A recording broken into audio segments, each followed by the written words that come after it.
This is painted directly on the spot on the windowsill of my parents' house on Chaplin Crescent at night. Watching, of course I had light from the living room shining on my paints and my little painting.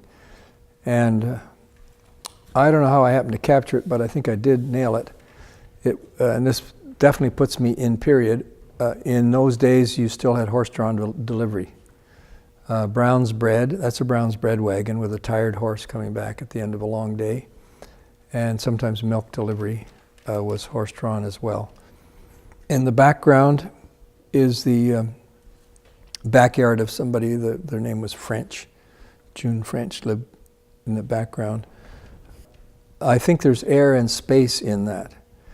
And the thing I would say about Impressionism is there may be 500,000 twigs in that little bit of wooded backyard in the background there. If I'd painted 500,000 strokes, it would just get choked up and look like no realism, no air, no space. So way better to do it with maybe 15 or 20 strokes and catch an impression of it. It's got more air and space, more life in it.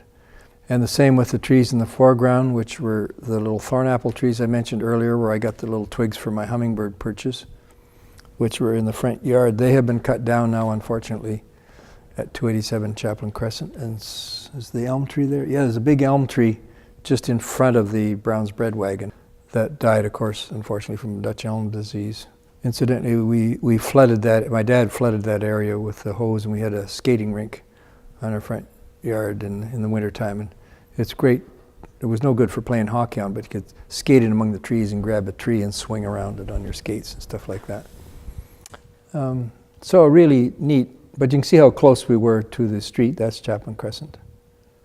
And just an impression, a fleeting glimpse of that moment, of that winter when the horse went by.